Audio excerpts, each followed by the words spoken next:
Hello नमस्कार दोस्तों, welcome back to my YouTube channel Rekha classes. तो दोस्तों सीडीपी की जैसे कि मैंने आप लोगों को कहा था कि सबसे ज़्यादा क्लासेस आपको जो है वो चाइल्ड डेवलपमेंट एंड पेडागोजी की देखने को मिलेंगी। ठीक है, तो यहाँ पे देखो understanding the psychology with learners इस तरीके से करें तो भी आपके पास जो है वो सीडीपी ही आपके पास जो है वो कहलाता है। ठीक है, तो ये याद रखना कि चाहे आप टीजीटी कमीशन की तैयारी कर रहे हो चाहे जेबीटी कमीशन, तैयारी क्या बोलेंगे मतलब जो आपने देना है, अभी आप लोगों ने एग्जाम फिल किया है, टीजीटी आर्ट्स वाले हैं, टीजीटी मेडिकल वाले हैं, टीजीटी नॉन मेडिकल वाले हैं, जेबीटी कमीशन वाले हैं, जो मर्जी आप लोग यहाँ पर एग्जाम देने वाले हो, ये आप लोगों के लिए सभी के लिए जो है वो सबसे ज़्यादा इंपॉर्टेंट क्वेश्चंस जो है वो रहने वाले हैं। सारी की सारी सीरीज आप लोगों ने देख लेनी है, जितने भी मैंने साइकोलॉजी फॉर ऑल एग्जाम करके जो है वो यहाँ पे प्लेलिस्ट बना दी है, वहाँ पे आप मेरे चैनल पर रेखा क्लासेस में जाकर वो चीज़ देख सकते हो। ठीक है, तो चलिए स्टार्ट करेंगे हम आज की क्लास में। जो है सबसे पहले रेडीनेस का क्वेश्चन। ठीक है, आप यहाँ पर देख पा रहे हो रेडीनेस से रिलेटेड क्वेश्चन है। और रेडीनेस अगर मैं आप लोगों को बता दूं, जिसे हम हिंदी में क्या कहते हैं, तत्परता कहते हैं। ठीक है, चलिए देखते हैं सबसे पहला क्वेश्चन। पहले क्वेश्चन में आपको क्या बोला है, the term readiness refers to. आपके पास ये जो रेडीनेस टर्म है यहाँ पर, जिसे मैंने क्या कहा कि इसे हम किस नाम से जानते हैं, तो रेडीनेस का मतलब क्या हुआ आपके पास, तत्परता। ठीक है, कि किसी चीज को करने के लिए हम क्या है, तत्पर हैं। तो रेडीनेस या तत्परता किस चीज को बताती है या इसका अर्थ क्या है, तो जिसमें क्या होगा, चाइल्ड ऑलरेडी नोज एवरीथिंग, जिसमें बच्चा पहले से सब कुछ जानता है, ये हमारी रेडीनेस होगी। या child is mentally and physically prepared to learn, यानी कि बच्चा सीखने के लिए मानसिक और शारीरिक रूप से तैयार है, उसको हम रेडीनेस बोलेंगे। ये आपके पास जो है वो तीसरी ऑप्शन है, चाइल्ड रिफ्यूजेज लर्निंग, कि बच्चा सीखने से मना करता है। या नो रिलेशन विद डेवलपमेंट, की विकास से कोई संबंध नहीं है।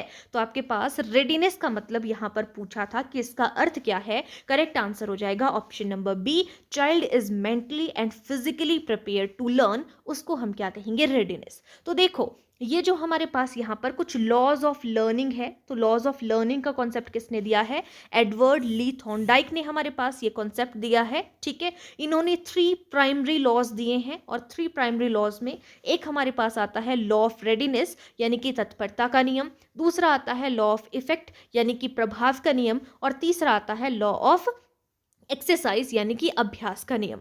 हमें किसी चीज को लर्न करना है, सीखना है, तो हमें रेडी रहना चाहिए, हमेशा तत्पर रहना चाहिए। अगर आपको कोई चीज का देखना है, उसका प्रभाव क्या होता है, जैसे हमने जो है एक्सपेरिमेंट किए थे, डॉग के ऊपर किया, या आपका रैट के ऊपर किया है ना, या आपका जो है वो पीजन के ऊपर किया, तो वो जब आपने एक्सपेरिमेंट किया तो उसका क्या प्रभाव हुआ, उस चीज से रिलेटेड है वो। और उसके अलावा हम बार बार किसी चीज को जब कर रहे हैं, लर्न कर रहे हैं, तो हमें उसकी बार बार अभ्यास करना होता है, प्रैक्टिस करनी होती है। ठीक है, तो ये थे हमारे पास जो है वो मेन लॉज। अब चलते हैं नेक्स्ट क्वेश्चन की तरफ। यहाँ पे 3 से 4 क्वेश्चन मैंने इस तरीके से आप लोगों को समझा दिए हैं।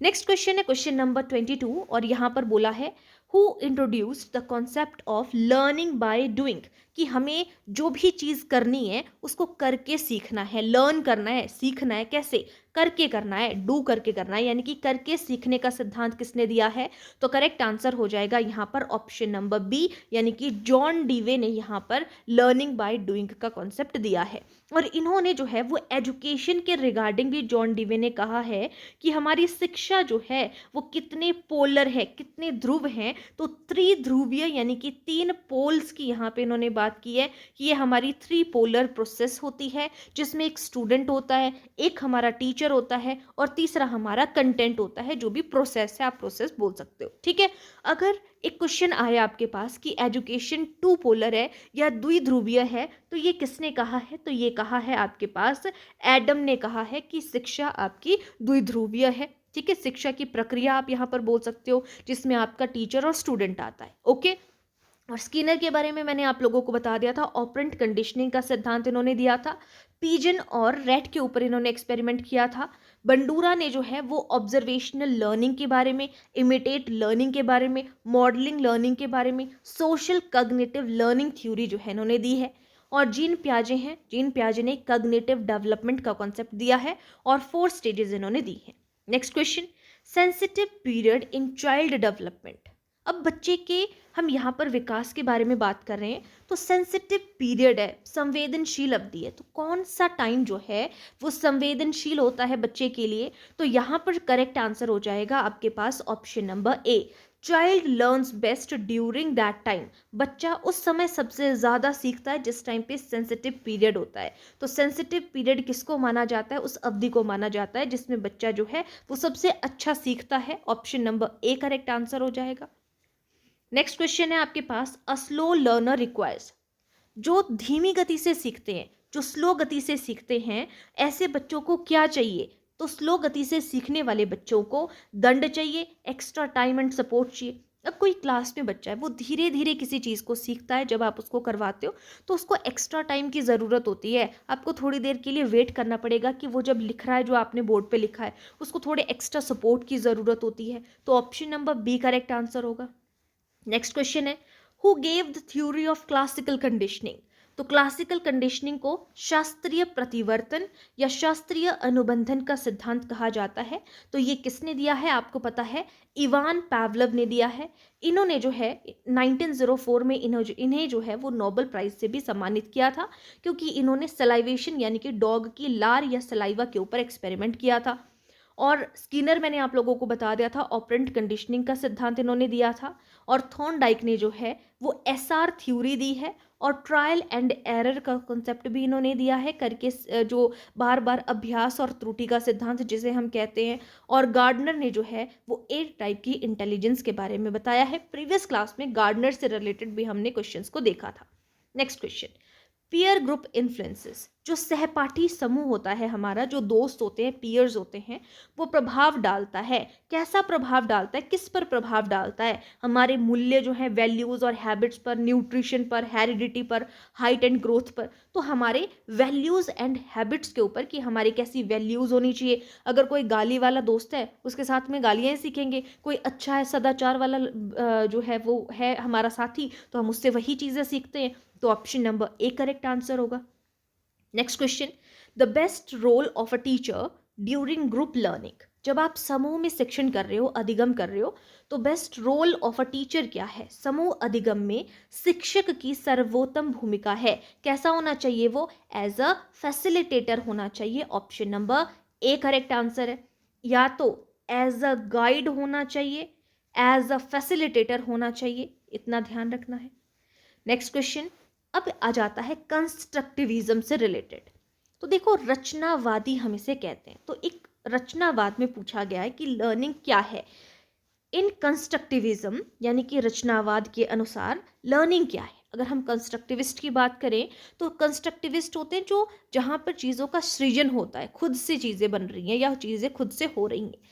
तो हमारे जो जीन प्याजे हैं वो भी कंस्ट्रक्टिविस्ट हैं। जीन प्याजे रेडिकल कंस्ट्रक्टिविस्ट हैं, कि वो कहते हैं, वो मौलिक रचनावाद कहते हैं हम उसे। यानी कि बच्चा जो है वो नेचर से सीखता है, आप उसको नेचर में छोड़ो। वो कहता है बच्चा खुद से चीज़ों को क्रिएट करेगा, उसे कहेंगे हम रेडिकल कंस्ट्रक्टिविस्ट। वहीं पर जी आपके पास लेव वैगोत्स्की आते हैं, आपको पता है वो रशिया के रहने वाले हैं। तो वो कहते हैं कि बच्चा जो कंस्ट्रक्टिविस्ट की जब बात करते हैं तो वो है सोशल कंस्ट्रक्टिविस्ट, कि बच्चे को समाज में छोड़ो, वहाँ से वो चीज़ों को क्रिएट करेगा। ठीक है, तो कंस्ट्रक्टिविस्ट लर्निंग जो है वो क्या कहती है कि बच्चे क्या होने चाहिए, उनका एक पहली बात तो वो सक्रिय होने चाहिए। ठीक है, और साथ में वो मीनिंगफुल होना चाहिए जो भी वो लर्निंग करते हैं। तो लर्निंग में सक्रिय और सार्थक होना चाहिए। ऑप्शन बी करेक्ट आंसर है। अब आ जाते हैं assessment for learning, assessment as learning आप लोगों ने सुना होगा। तो असेसमेंट फॉर लर्निंग का मतलब क्या है? असेसमेंट फॉर लर्निंग का मतलब होता है जब आप पूरी साल में पढ़ते टाइम पे जो जो चीज़ें सीख रहे हैं, जो जो चीज़ों का आकलन हो रहा है, उसे हम क्या कहेंगे? असेसमेंट फॉर लर्निंग, यानी कि शिक्षण प्रक्रिया के साथ साथ में। और ये क्या करता है? टीचर की हेल्प करता है। ठीक है, तो करेक्ट आंसर हो जाएगा यहाँ पे option number A, to help learning, सीखने में सहायता करता है ये। लास्ट में आप लोगों ने एंड में फाइनल एग्जाम देने हैं ना, समेटिव आपने इवेल्युएशन करवानी है, समेटिव असेसमेंट आप लोगों की होगी। तो उसके लिए बीच में जो है छोटे छोटे टेस्ट होंगे, फॉर्मेटिव असेसमेंट होगी, यानी कि असेसमेंट फॉर लर्निंग है, जो आपको सीखने में हेल्प कर रही होती है। छोटे छोटे टेस्ट आपकी हेल्प करते हैं। अब फाइनल रिजल्ट की अगर हम बात करते तो उसको हम जो है वो क्या कहते हैं? वो आपकी समेटिव असेसमेंट होती है। ये आपकी फॉर्मेटिव असेसमेंट की तरह काम करता है, assessment for learning. Next question, a gifted child is one who, प्रतिभाशाली बच्चा वह है। प्रतिभाशाली बच्चा कौन होता है? तो यहाँ पर करेक्ट आंसर होगा जिसका हाई आईक्यू होगा, हाई कमिटमेंट होती है, हाई क्रिएटिविटी होती है, हाई इंटेलिजेंस होती है जिसकी, उसे हम क्या कहेंगे, गिफ्टेड कहेंगे। ओके, नेक्स्ट है the method used by Bandura in observational learning. अभी मैंने आप लोगों को पीछे बताया था बंडूरा ने किस विधि का उपयोग किया था ऑब्जर्वेशनल लर्निंग के लिए। मॉडलिंग बोल दो, इमिटेशन बोल दो, ऑब्जर्वेशन बोल दो, तो उन चीज़ों का यहाँ पर इस्तेमाल किया है। ओके, नेक्स्ट क्वेश्चन है आपके पास, which one is not a factor of development. विकास का कौन सा कारक यहाँ पर नहीं है। एनवायरनमेंट आपका कारक है, हेरिडिटी आपका कारक है, टीचर की चॉइस, शिक्षक की पसंद क्या आपका डेवलपमेंट का कारक है, इससे आपका विकास होता है कि नहीं होता है, न्यूट्रिशन से हो सकता है, तो कौन सा नहीं है, टीचर की चॉइस नहीं है। और आपको पता है जब हम डेवलपमेंट की बात करते हैं तो डेवलपमेंट हमारा हेरिडिटी और एनवायरनमेंट का प्रोडक्ट होता है, इस चीज़ को आपने ध्यान रखना। हेरिडिटी को हम नेचर से और एनवायरनमेंट को हम नर्चर से भी देखते हैं, तो ये नेचर और नर्चर का भी प्रोडक्ट होता है आपके पास डेवलपमेंट, ये चीज़ आपने ध्यान रखनी है, इंपॉर्टेंट क्वेश्चन है, पूछा जाता है। नेक्स्ट क्वेश्चन है the best teaching learning environment is. सर्वश्रेष्ठ सीखने का वातावरण है, सबसे ज़्यादा बच्चा कहाँ पर सीखेगा, जहाँ पर एनवायरनमेंट फ्रेंडली हो, डेमोक्रेटिक क्लासरूम हो, वहाँ पर। टीचर सेंटर्ड नहीं होना चाहिए, साइलेंट ही नहीं होना चाहिए हमेशा, और डर वाला तो होना ही नहीं चाहिए। नेक्स्ट क्वेश्चन, अब आ जाते हैं डिसकैलकुलिया। मैंने आपको कल ही करवाया था। डिसग्राफिया है आपका जो है वो लिखने से संबंधित, writing disorder.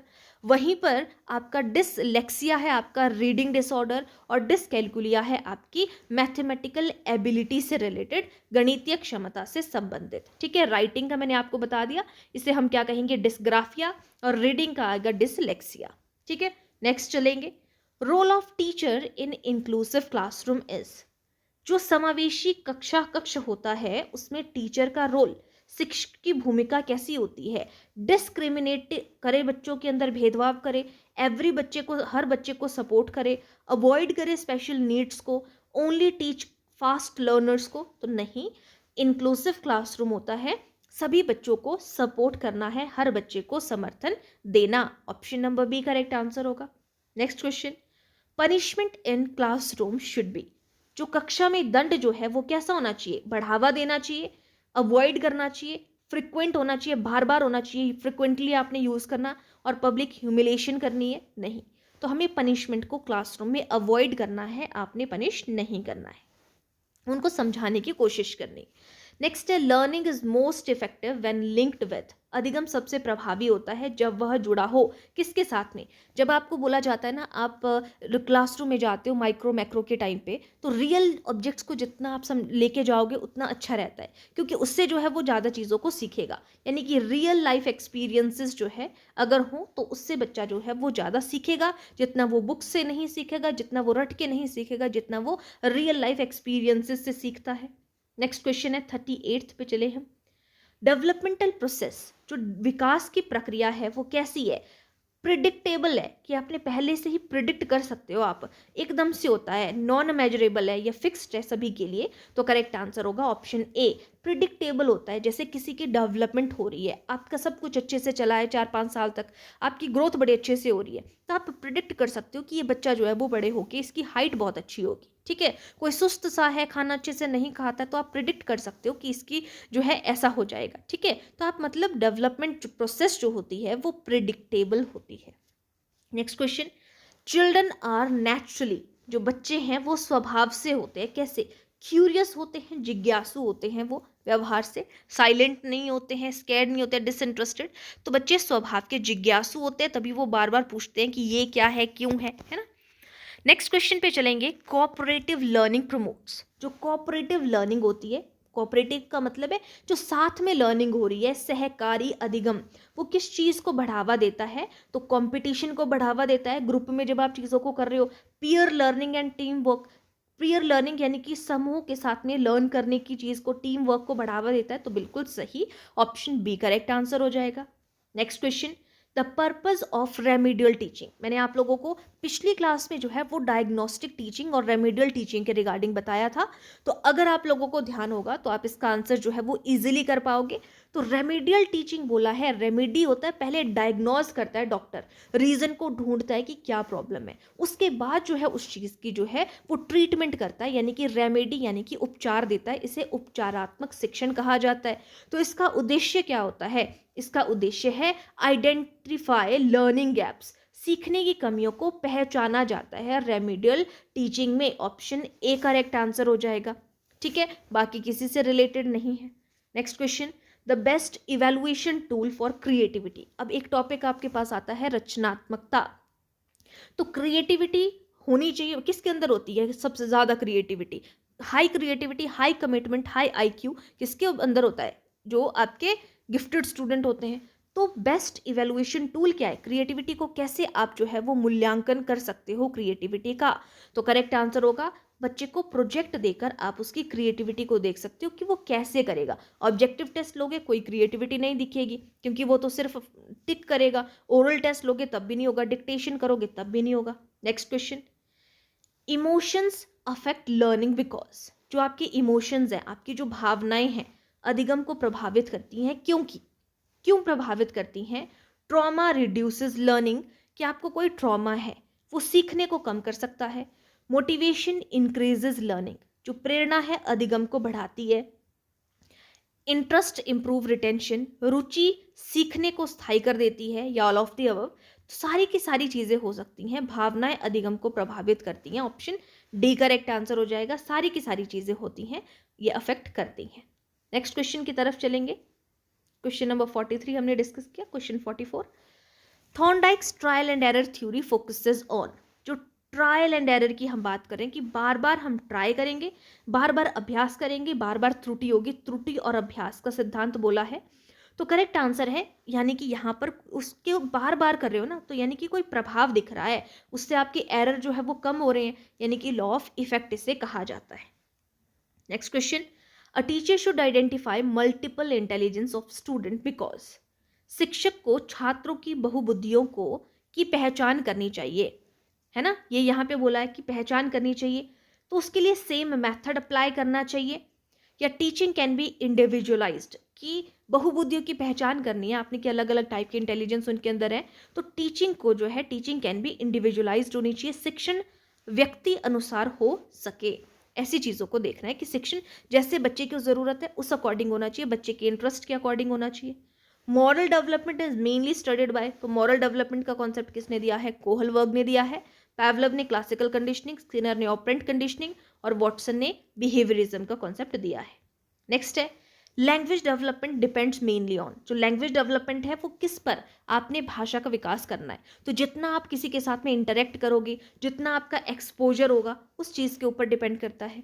Next question, Froebel is known as a father of. जो फ्रोबल है उन्हें क्या कहा जाता है? फादर ऑफ क्या कहेंगे? तो फ्रोबल को फादर ऑफ किंडरगार्टन एजुकेशन, यानी कि किंडरगार्टन मेथड होता है जिसमें जो है वो वुडन के ब्लॉक्स होते हैं, उसमें से जो है वो वर्ड बनाने हो। तो किंडरगार्टन स्कूल भी आपने देखे होंगे। तो किंडरगार्टन एजुकेशन के फादर के रूप में जो है वो जाना जाता है फ्रोबल को। Next question, playway method is most suitable for. बच्चा खेल खेल के चीज़ें सीखता है ना, तो प्लेवे मेथड किसके लिए सबसे ज़्यादा जो है वो सूटेबल है?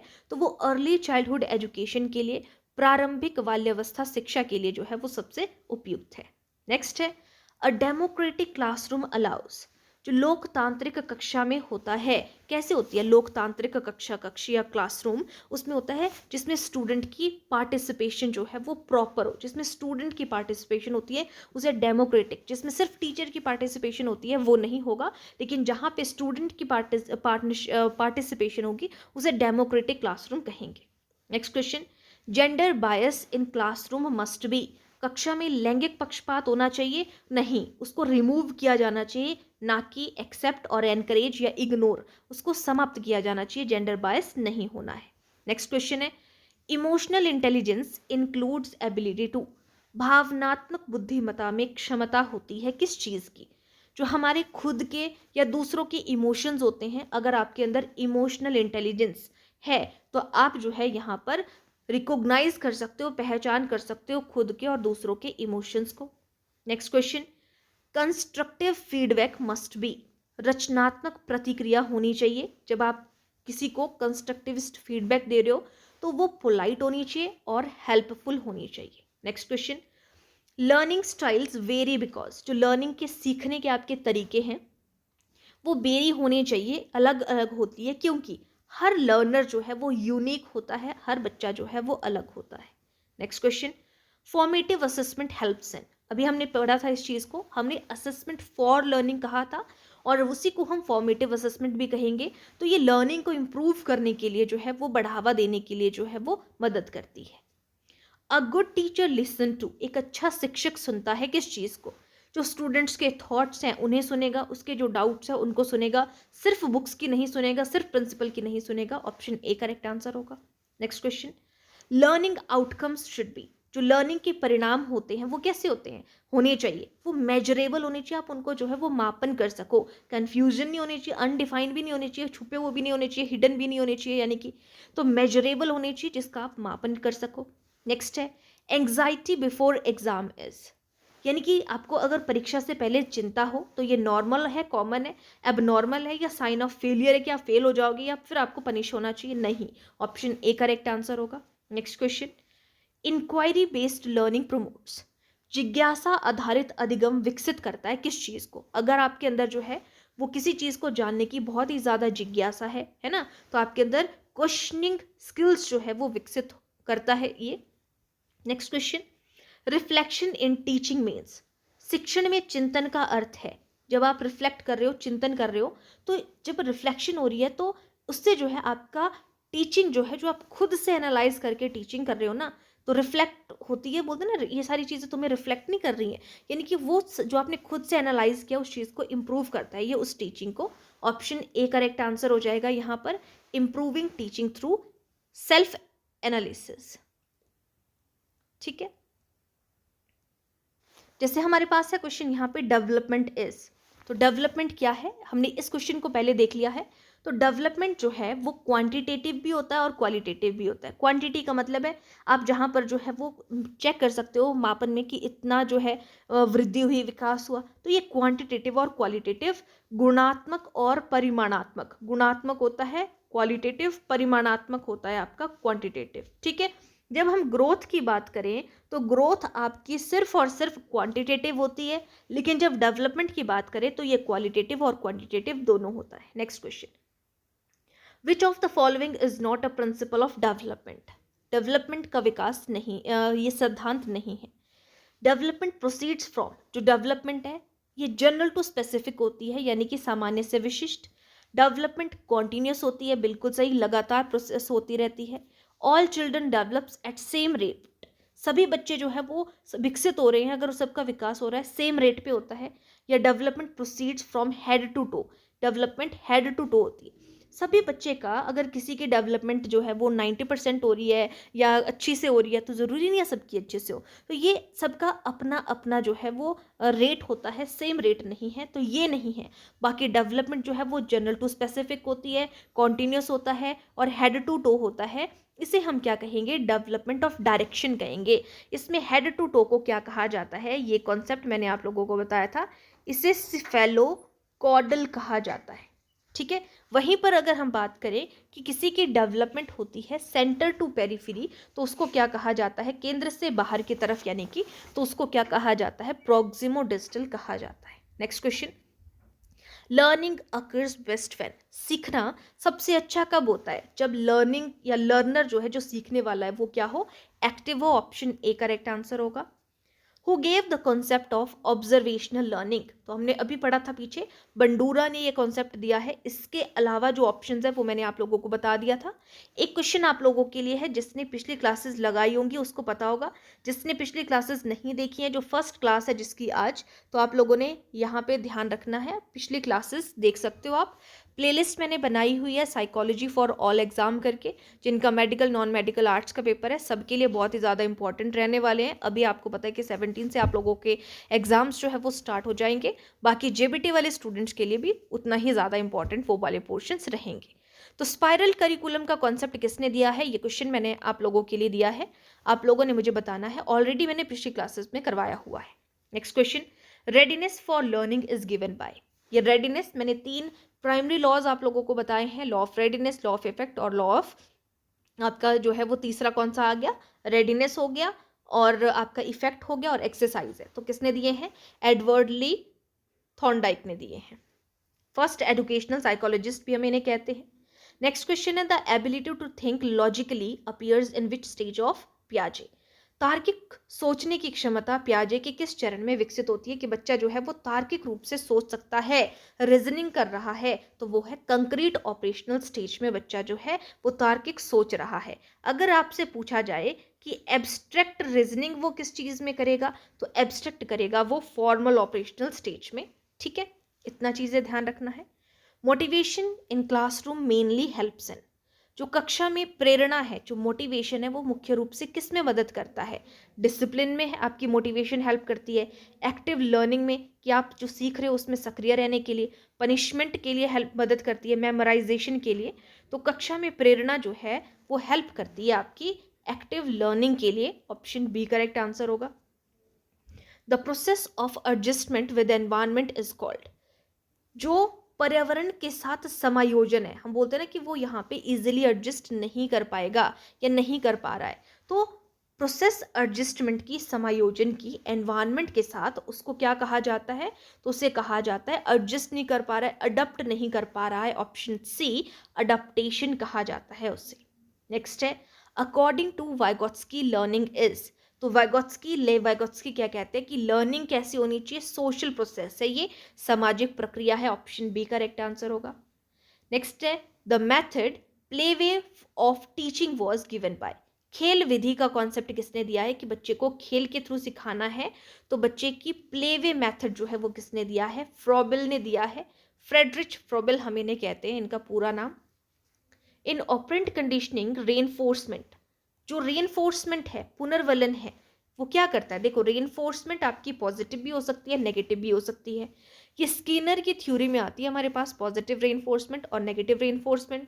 वहीं पर बिहेवियर आता है, पॉजिटिव पनिशमेंट आता है, पॉजिटिव पनिशमेंट और negative punishment, behaviour, sorry positive behaviour. तो ये क्या करता है, रेनफोर्समेंट जो है वो इंक्रीज करता है हमेशा, चाहे आप पॉजिटिव रेनफोर्समेंट की बात करो, नेगेटिव रेनफोर्समेंट की बात करो, ये हमेशा रेनफोर्समेंट जो है आपके बिहेवियर को इंक्रीज ही करती है। ऑप्शन बी करेक्ट आंसर होगा। इंटेलिजेंस टेस्टिंग मेथड बिने इंट्रोड्यूस्ड वॉज, बीने ने कौन सी बुद्धिमापन पद्धति जो है वो प्रस्तुत की है, तो आईक्यू यानी कि इंटेलिजेंट क्वोशिएंट हम उसे कहते हैं। और आईक्यू का फॉर्मूला क्या है, mental as upon chronological S multiply by 100। ये किसने दिया है, आपका स्टर्न ने दिया है आपका फॉर्मूला। ठीक है, आगे चलेंगे। The first step of teaching, teaching का सबसे पहला चरण क्या है, प्रेजेंट करना, योजना बनाना, डायग्नोज करना, रीजन का पता लगाना या इवेल्युएशन। तो सबसे पहले क्या किया जाता है, डायग्नोज किया जाता है, सबसे पहले ढूंढा जाता है रीजन की क्या प्रॉब्लम है। नेक्स्ट है, dyslexia is related to difficulty in, तो डिसलेक्सिया किस चीज में संबंधित जो है वो यहाँ पे प्रॉब्लम है, तो वो है रीडिंग से संबंधित। ऑप्शन बी करेक्ट आंसर है। ठीक है, मैं आपको थोड़ा सा यहाँ पे बता दूं, पहले भी मैंने 2-3 बार ये बताया है। तो रीडिंग से रिलेटेड है आपका यहाँ पर डिसलेक्सिया, राइटिंग से रिलेटेड क्या आ जाएगा आपका यहाँ पर, डिसग्राफिया आ जाएगा आपका राइटिंग से रिलेटेड। और डिसकैलकुलिया हमने पीछे भी देखा था, तो वो मैथ्स की कैलकुलेशन से संबंधित, मैथ्स की डिसेबिलिटी थी। नेक्स्ट है, a teacher should encourage errors because, शिक्षक को त्रुटियों को प्रोत्साहित करना चाहिए क्योंकि एरर लर्निंग में हेल्प करते हैं, एरर हमें फेलियर शो करते हैं, एरर हमें वीक मेमोरी को बताते हैं, या एरर वेस्ट टाइम। तो एरर जो है, जितनी आप गलतियां करते हो ना उतना ही ज़्यादा आप चीज़ों को सीखते हो, तो एरर्स हेल्प्स लर्निंग, इसीलिए हमें त्रुटियों को प्रोत्साहित करना चाहिए। नेक्स्ट क्वेश्चन, अब चैप्टर वाइज हम देखेंगे यहाँ पे, जैसे ग्रोथ एंड डेवलपमेंट से रिलेटेड 12 क्वेश्चन हम यहाँ पे देखेंगे कि यहाँ पे ग्रोथ और डेवलपमेंट से रिलेटेड क्या क्या क्वेश्चन पूछे जा सकते हैं या पूछे गए हैं। ग्रोथ किस चीज़ को रेफर करती है, ग्रोथ हमारे साइज में जो है वो इंक्रीज होता है, किससे संबंधित है, मैच्योरिटी में या एक्सपीरियंस में या आपकी स्किल्स में। तो आपको पता है ग्रोथ जो है सिर्फ उन्हीं चीज़ों को देखती है जहाँ पर क्वांटिटेटिव, हमने बोला था ग्रोथ एक क्वांटिटेटिव प्रोसेस है जिसमें हम मापन कर सकते हैं, किसी चीज़ को चेक कर सकते हैं, किसी का साइज है तो उस चीज़ को हम चेक कर सकते हैं। तो ग्रोथ रेफर है आपका इंक्रीज इन साइज से संबंधित। डेवलपमेंट क्या है?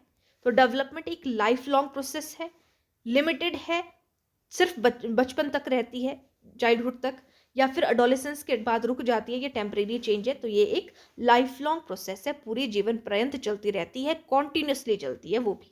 Next, development proceed from, development जो है वो किस दिशा में होता है? तो डेवलपमेंट हेड टू टो की तरफ चलता है, या हेड टू फुट बोल दो, या हेड टू टो, जिसे सिफेलोकॉडल भी कहा जाता है। ठीक है।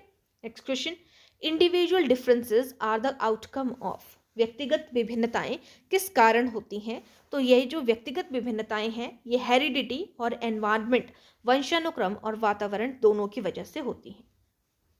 द प्लेस ऑफ डेवलपमेंट, जो विकास की गति है, प्लेस नहीं, कि विकास की गति कैसी होती है, सभी के लिए सेम है या अनइक्वल एंड वेरिएबल होती है, हमेशा फास्ट होती है, ऑलवेज स्लो होती है, तो अनइक्वल होती है सभी के लिए। हमने पीछे भी यही चीज़ देखी थी। तो आपके पास स्पेस ऑफ डेवलपमेंट सभी के लिए जो है वो अनइक्वल है, इक्वल नहीं है।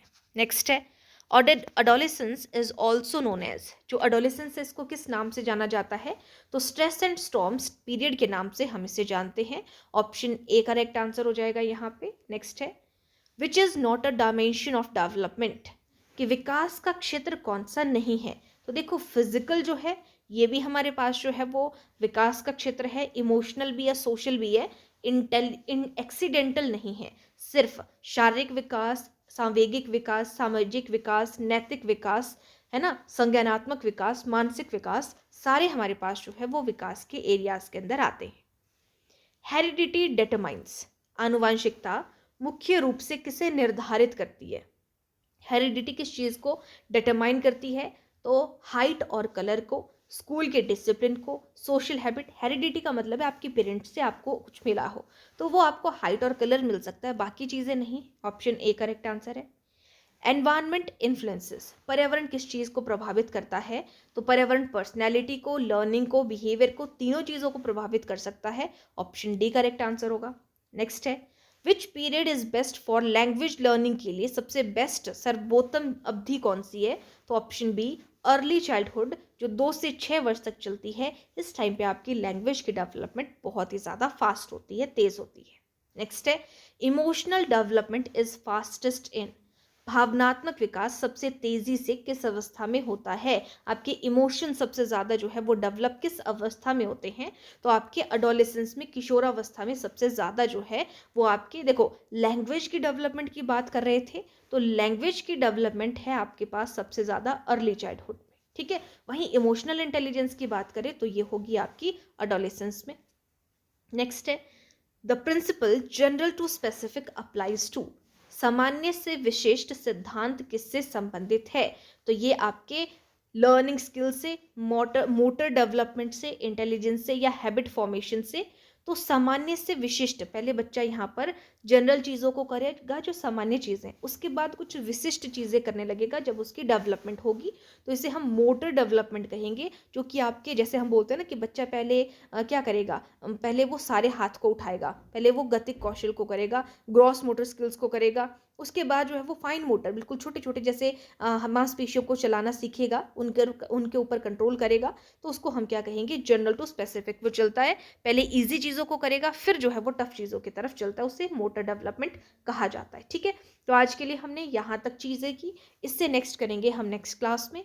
अगर आप लोगों को जो है एक पर्टिकुलर मुझे कुछ ये बता दीजिएगा, उसके ऊपर अगर आप लोगों को क्लासेस चाहिए तो वो भी देखेंगे। और अब मैं जो है वो कोशिश करूँगी कि आप लोगों की, जैसे डेली सुबह जो है वो एक क्लास आप लोगों को साइकोलॉजी की देखने को मिलती है, तो हम जो है वो मॉर्निंग और इवनिंग 2 टाइम पे जो है वो कर सके इस चीज़ को, जब तक आप लोगों का पेपर है तो उस चीज़ से रखेंगे। बाकी देखते हैं क्या होता है।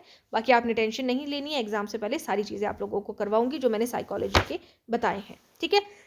और जो भी टीजीटी कमीशन वाले हैं, जेबीटी कमीशन वाले हैं, सभी इन क्लासेस को देख सकते हैं, सभी के लिए बहुत ही ज़्यादा इंपॉर्टेंट रहने वाली हैं। तो आज के लिए इतना, थैंक यू।